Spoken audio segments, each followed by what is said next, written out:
On today's Locked On Thunder podcast, we're joined by Michael Martin to discuss the Thunder season ahead, give you bold predictions, and play a game of fact or fiction on today's show. You are Locked On Thunder, your daily Oklahoma City Thunder podcast. Part of the Locked On Podcast Network, your team every day.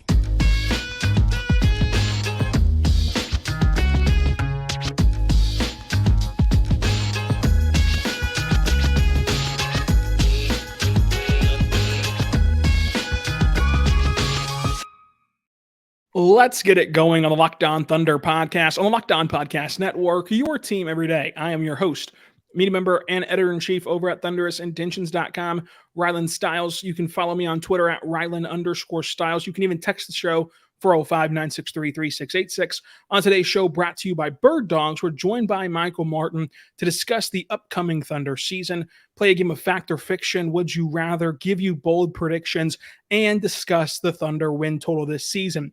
Today's episode is brought to you by Bird Dogs. Go to birddogs.com/LockedOnNBA and enter the code LockedOnNBA. You can get a free water bottle with every purchase. You will not want to take your Bird Dogs off, we promise. So go check them out today. Michael, how are you doing today on this really, really good Thursday afternoon?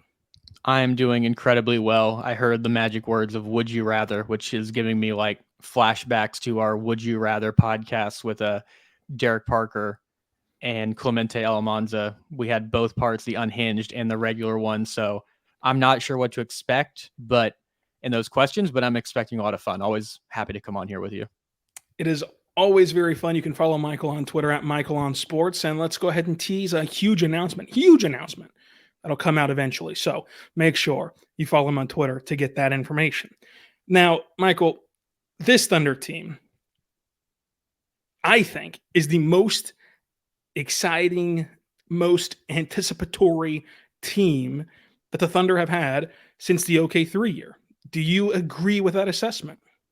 I'd agree with that. I mean, that season that was coming off Russ's MVP season, they trade for Paul George and Carmelo. This season, it's the anticipation of Chet.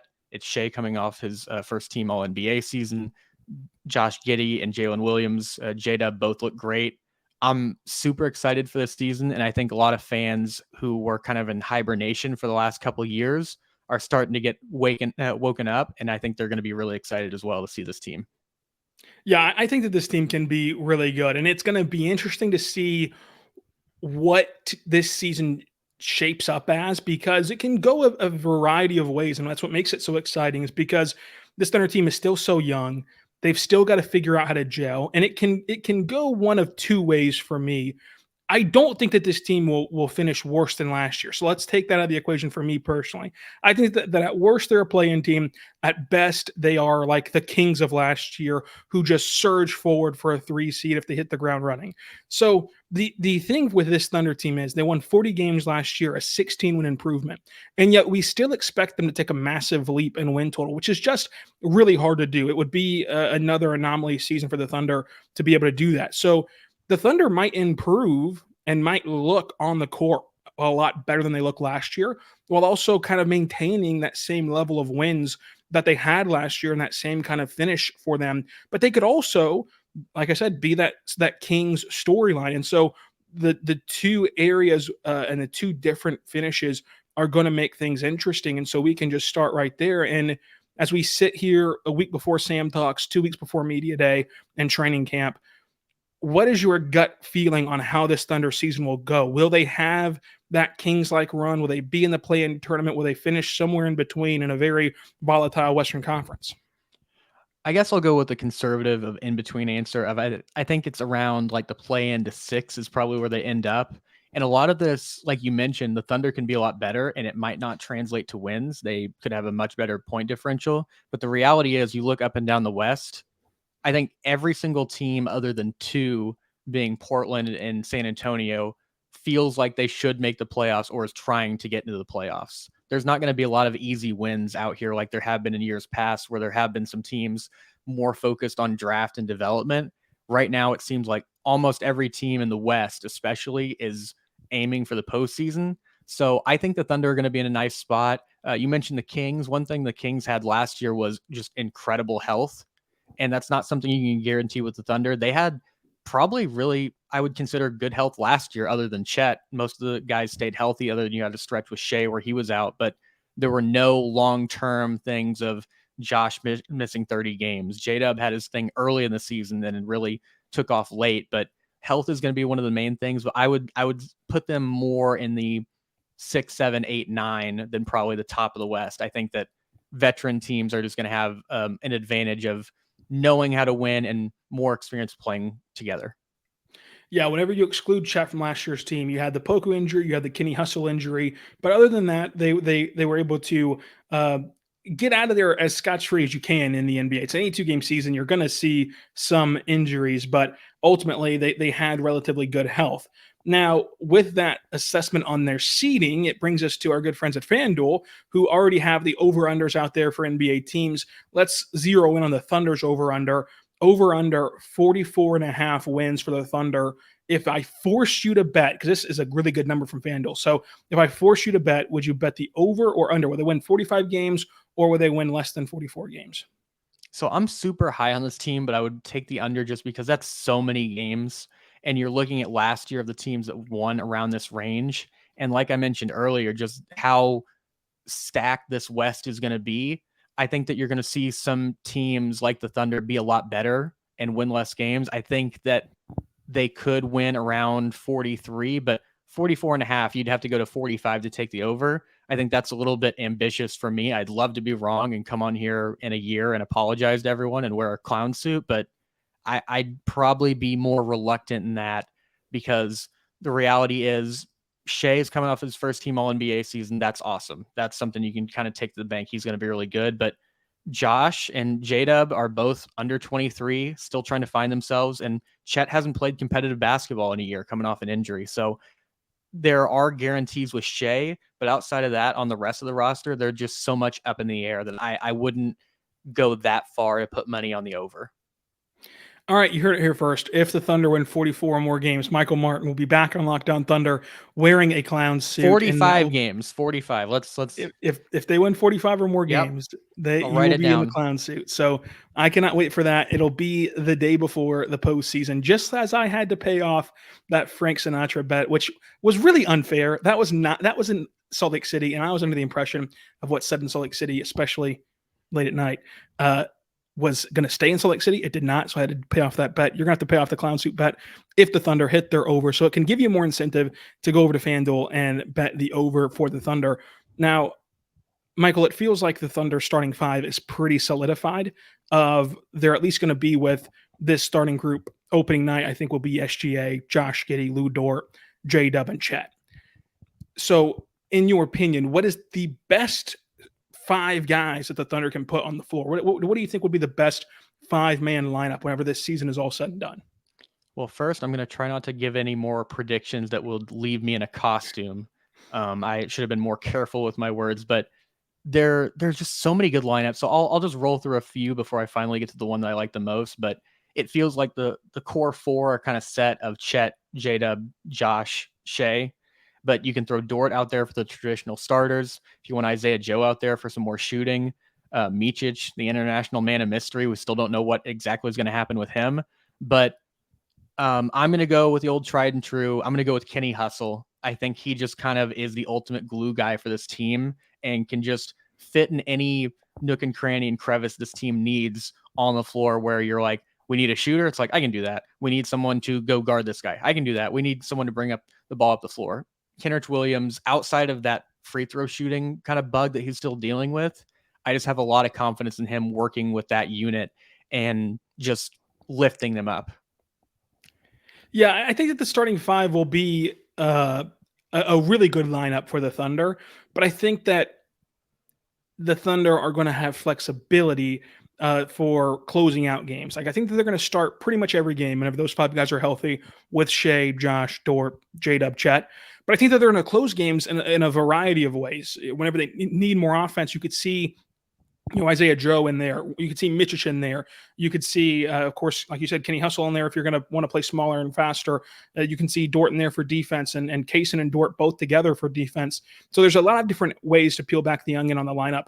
And we know that Mark is not afraid to experiment. And I think that's part of what makes Mark such a good coach, is that you can often see these coaches, sit here before training camp and get this idea in their head of what their team is and what their best solutions are, and they get stubborn and they stick with it and they don't try new things, and then you're left holding the bag whenever something falls through. Whereas with Mark, going through the entire roster, yes, there are some nights where you'd prefer to see like an Aaron Wiggins. You and I are both big Wiggins advocates, but it also leads to, down the road, you can then refer back to different lineup data of things you've tried before and know kind of how they look in a real NBA game, and you're not going into really any situation cold. But I think that the best lineup will be situational dependent. Like, I think that the best lineup offensively for the Thunder would include Isaiah Joe. I think the best lineup defensively for the Thunder would, of course, include Chet and Dort together. And you just kind of cycle through that way. But ultimately,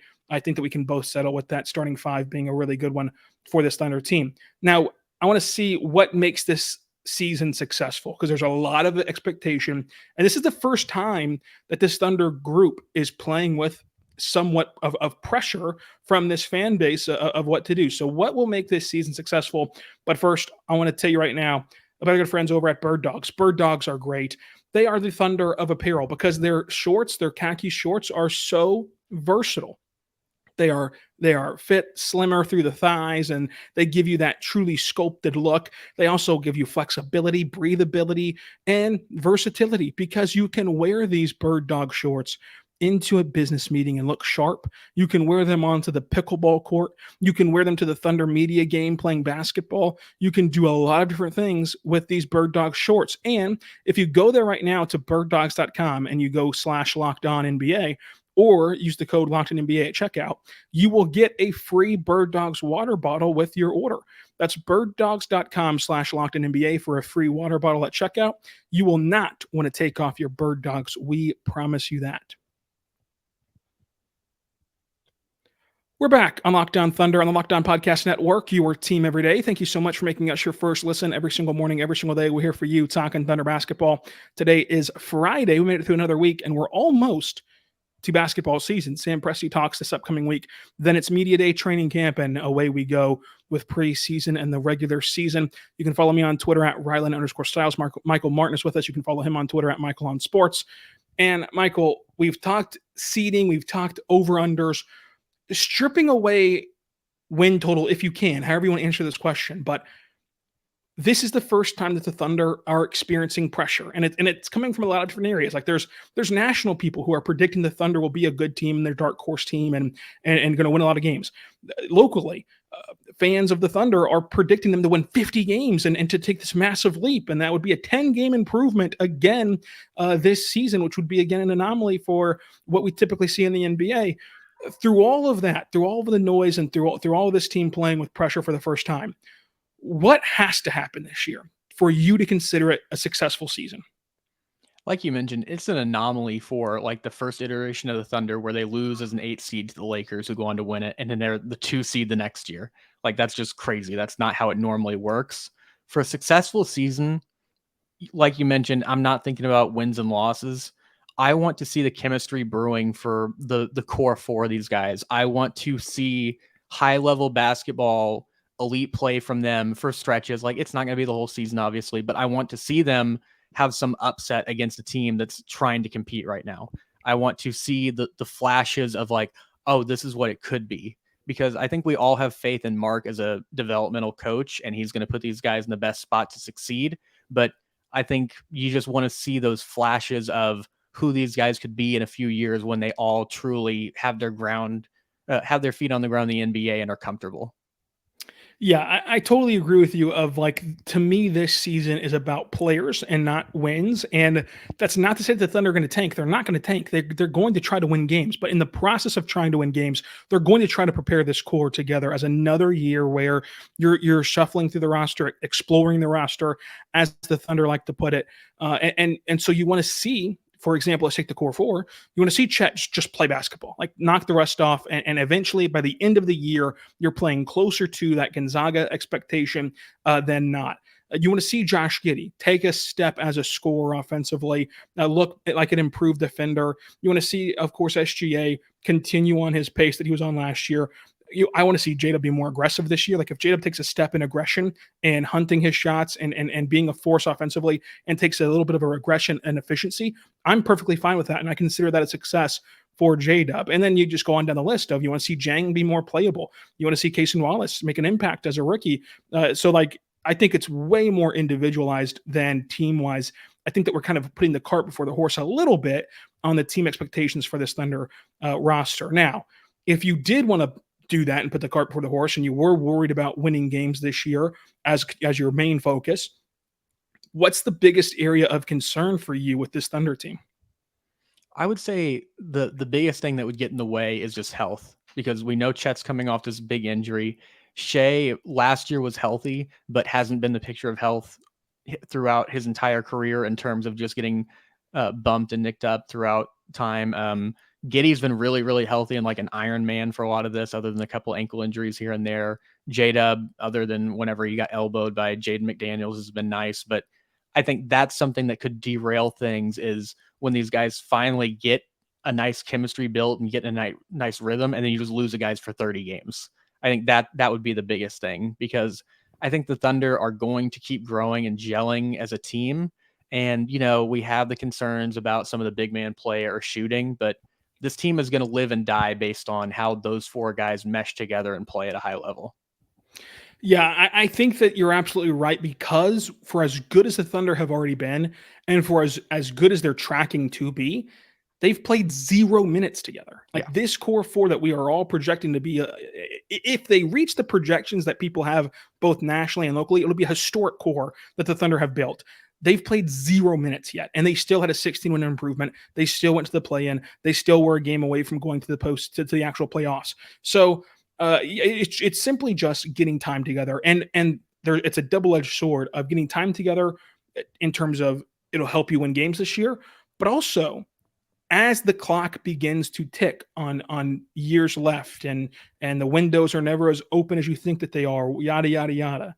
You need the most data possible from now on each and every season to figure out what you need. Because as everyone wants to make these leaps to who the Thunder are going to trade for, what stars are they going to go after, what do they need, you cannot possibly know what you need without seeing this team play. And we haven't seen this team play yet.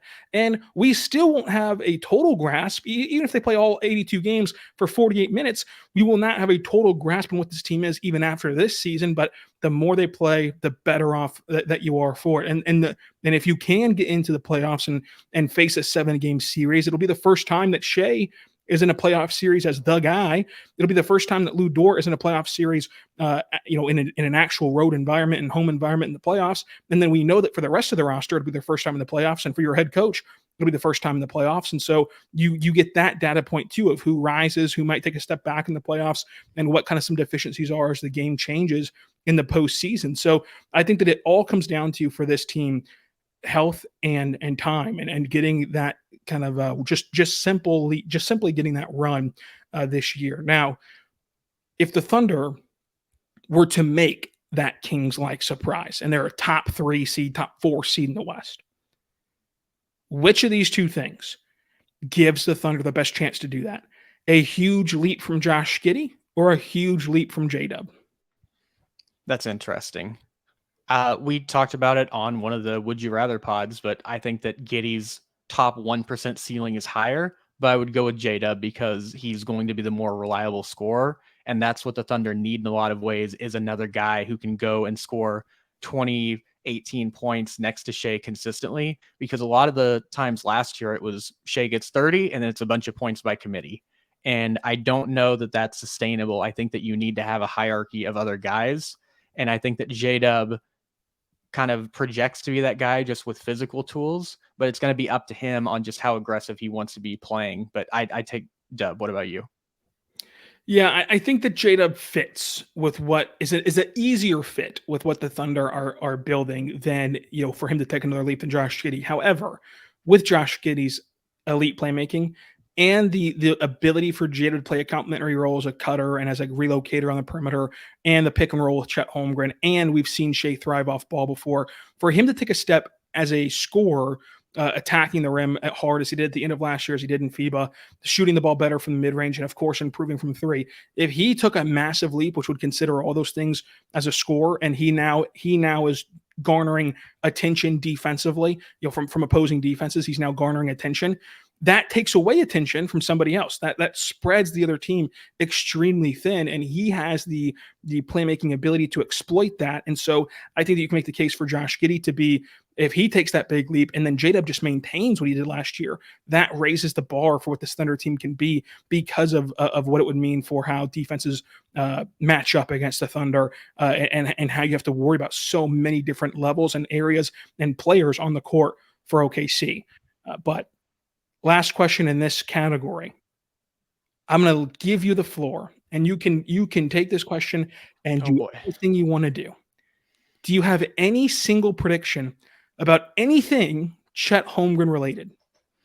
I think that he's going to have the most blocks in a season by a Thunder player since Serge Ibaka was on the team, total, in a season. I don't know how bold that is, just because the Thunder haven't been known for the rim protection since then, but I think that Chet is going to be an immediate impact on that end, because we saw it in Summer League and we've seen it in Gonzaga tape and everywhere else of over and over guys just seem to feel like they can try Chet and it never ends well. I mean, he's gotten dunked on a couple of times, but that's just how it works. But I think that pretty early he's going to establish himself as one of the better rim protectors in the NBA, like top 10, 15-ish. I don't think that's crazy. What about you? Do you have a Chet Holmgren nickname like we had Serge Ibaka? Is there one for Chet Holmgren?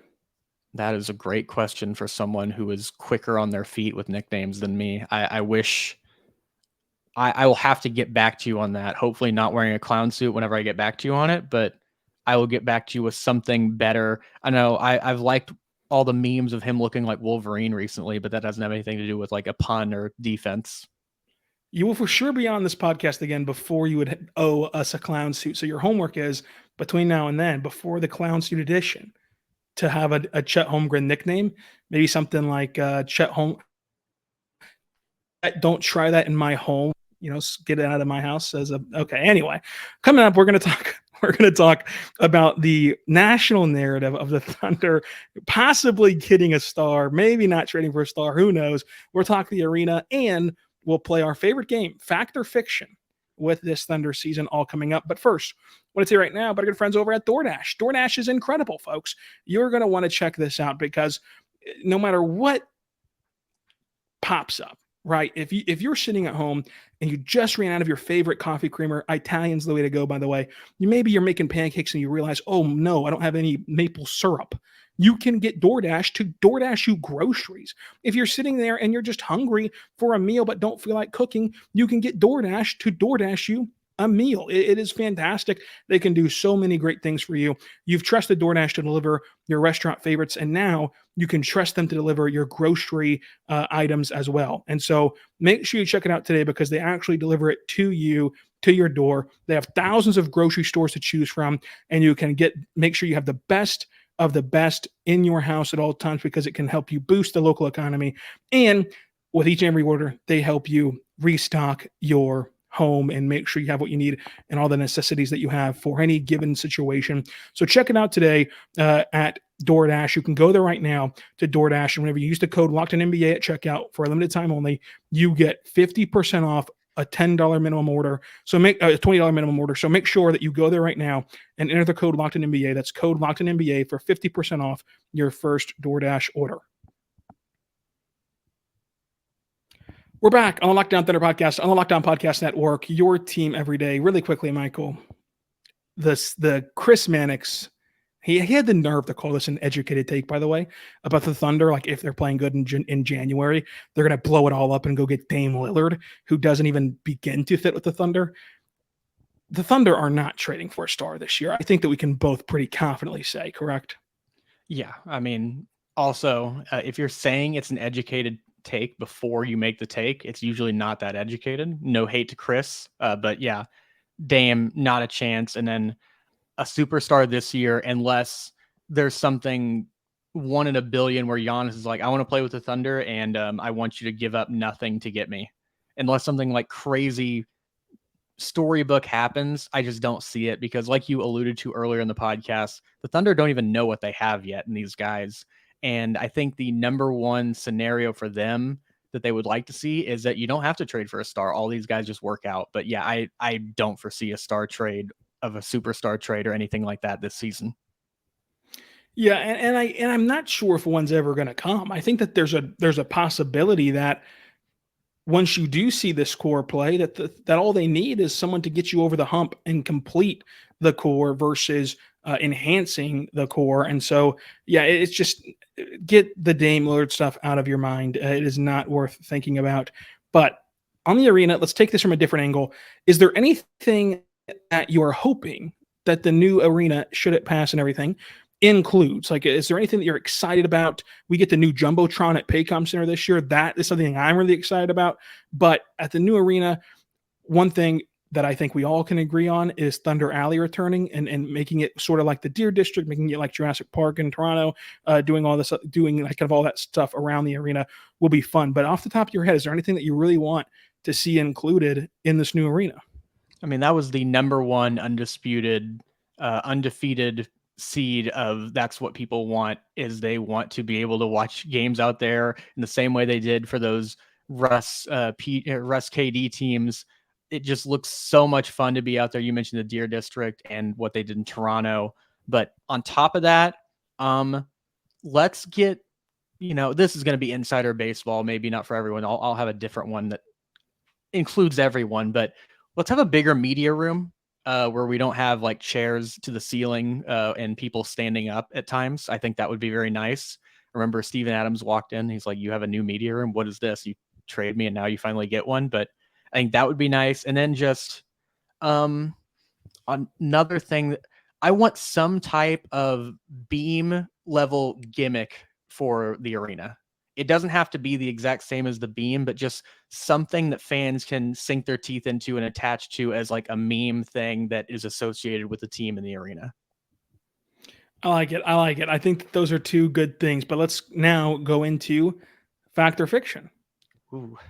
Fact or fiction, Chet Holmgren will average 2 blocks per game. Fact. Say that pretty quickly. I believe in Chet. I think that especially with Lou funneling offensive players into him, I think that Chet's going to be there and he's going to play a lot of minutes. He's going to have the opportunity for it, and he's already shown great shot blocking instincts. So I'll say fact on that. Fact or fiction, Chet Holmgren wins Rookie of the Year. He's second in odds on FanDuel right now.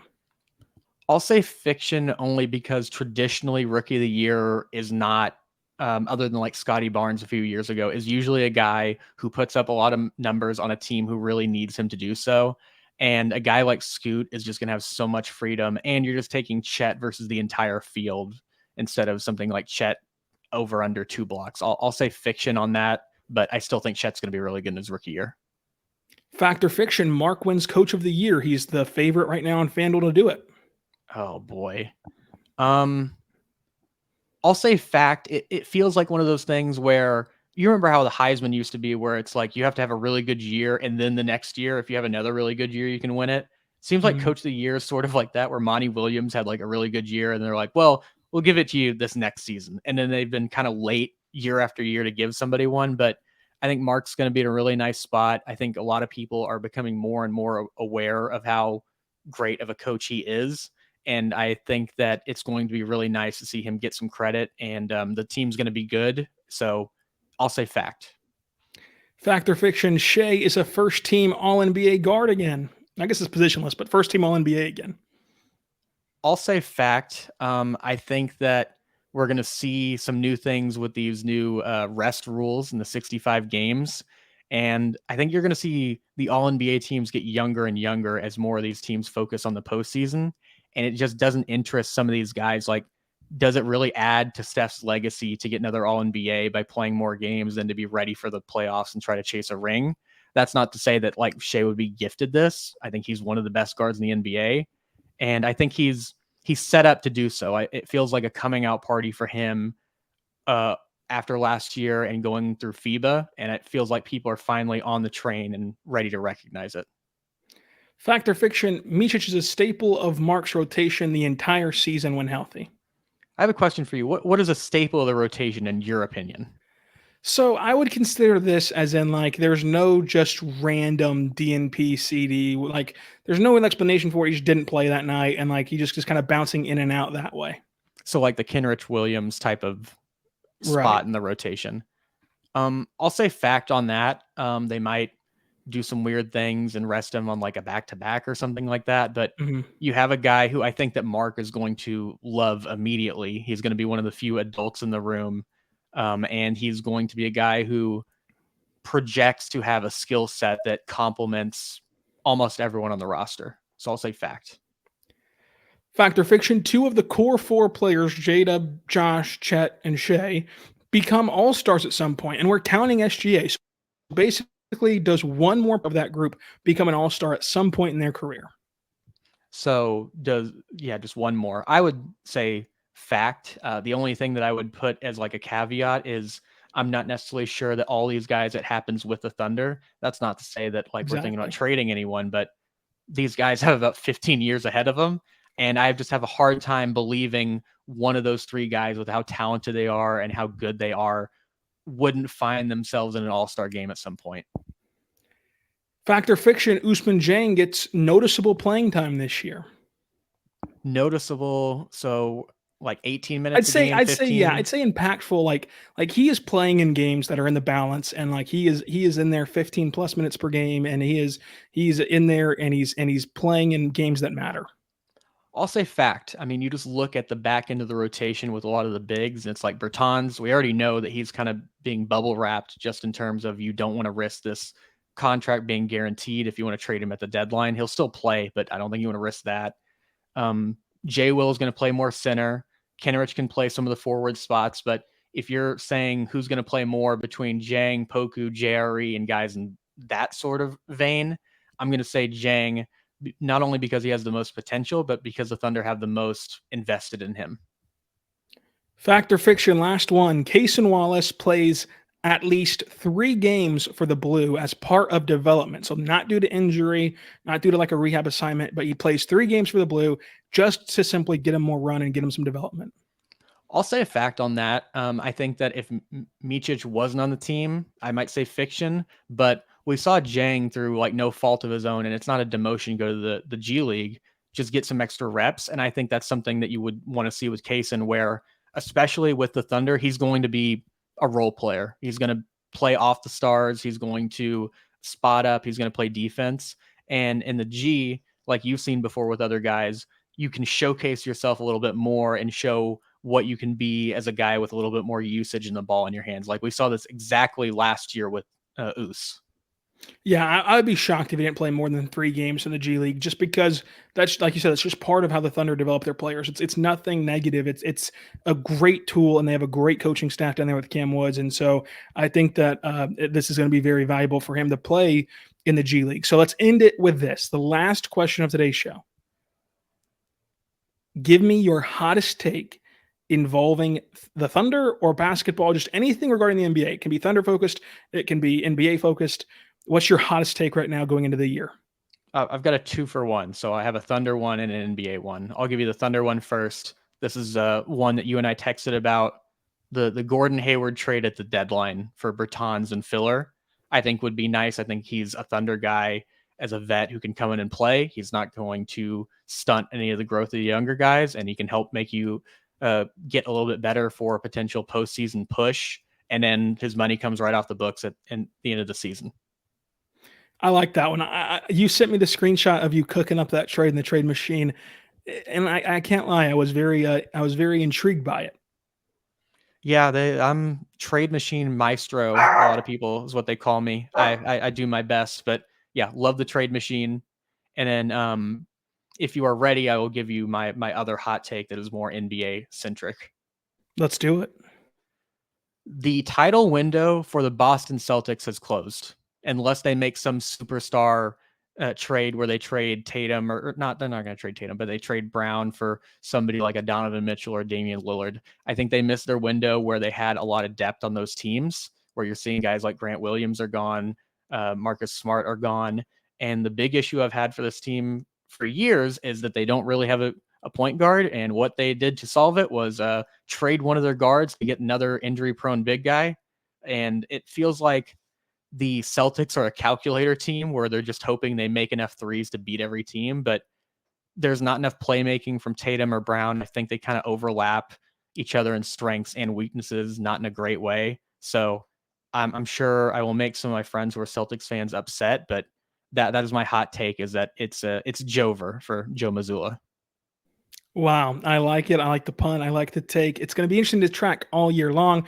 Michael, always great to have you on. Always going to look forward to having you back on Locked On Thunder. Again, follow him on Twitter at Michael on Sports. You can follow me on Twitter at Rylan_Styles, and also subscribe to the show anywhere you get your podcast from. And until next time, be good and be good to one another.